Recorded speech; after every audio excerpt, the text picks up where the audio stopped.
This video, we are really going to talk about wireframe and how to make them. In the previous video, we got a bit carried away with plugins. So let's make some wireframes. Let's start by duplicating the desktop. What we want to do now is right-click plugins and launch or run blocks wireframe. So what wireframes are for? They are generally used to show how a basic structure of a website will look like, indicating the boxes what they are supposed to be for. In this case, a rectangle box is not going to really help the designer or developer understand what they are for. So image, usually represented by a box with a cross. When we click on this, it will not appear here, but you have to drag it. So if you drag, it appears on your desktop. Okay, this is a standard symbol for image. Note that once we drag it in, by default, aspect ratio has been locked. So if you're trying to resize this to match the rectangle, it will not match. Notice that how it keeps dragging out. While this is selected, go to your right panel, unlock aspect ratio in layouts. When it's blue and light up in blue, it's locked.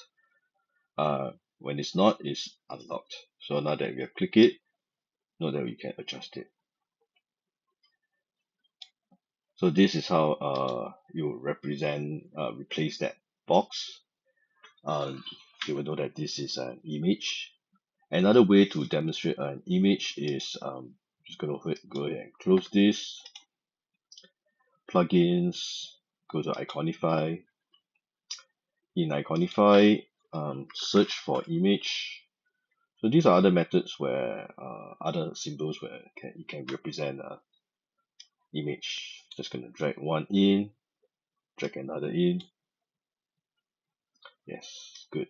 Notice just now when I drag one, it did not appear. Sometimes you guys got to drag it again. Sometimes it works, sometimes it doesn't. It is okay. Now I drag a couple or three of them. Just going to close this first. Okay.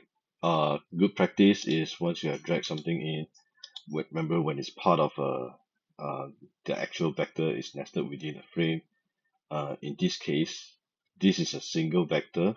So once you on the layers and group, it remains as a single vector because it's dark theme.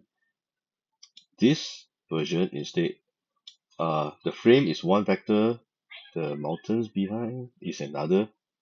So if you were to ungroup it, note that this is fine. This still stays as one image, so that's good. There are some of these vectors they might end up be in multiple layers, so this is just something to take note of. So that now that we have that, drag it in, enlarge it. This is different from the blocks. It's not aspect ratio fixed by default, so it actually skews in this manner. Hold down your shift key on the keyboard to allow it to scale with ratio fixed. So that is one other way to demonstrate this is an image, this is an image. Next, we want to talk about text. How do we represent text? So if this is a page of text, we want to symbolize that there is text overlay on this image. So draw a rectangle, keyboard R, rectangle.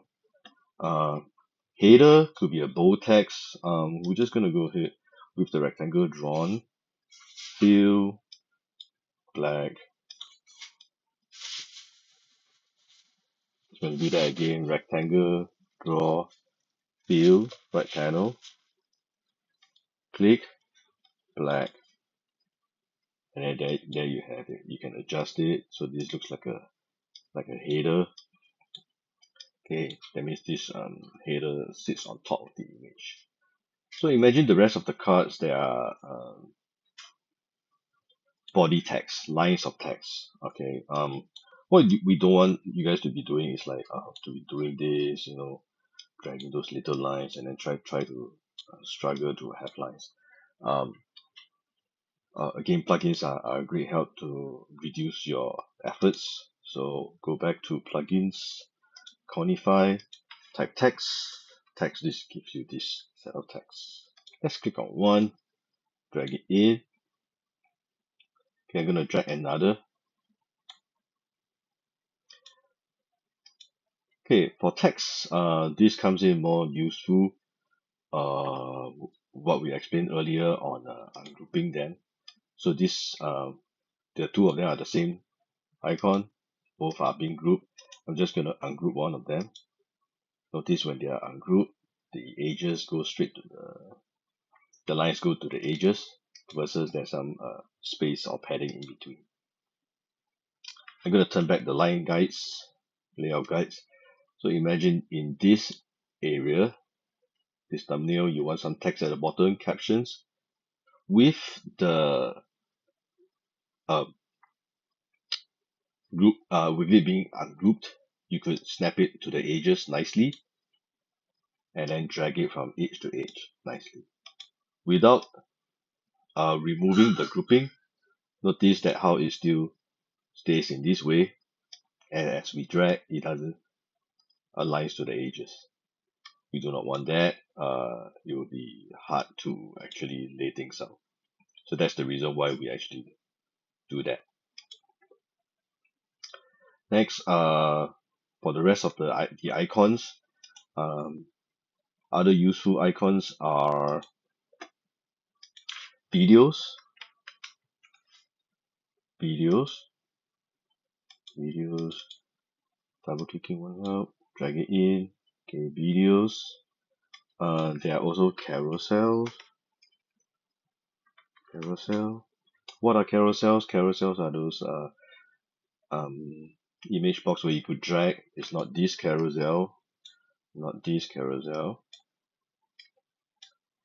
But that's the reason why it's called carousel, because they behave like the actual theme park carousel, where you drag it from side to side.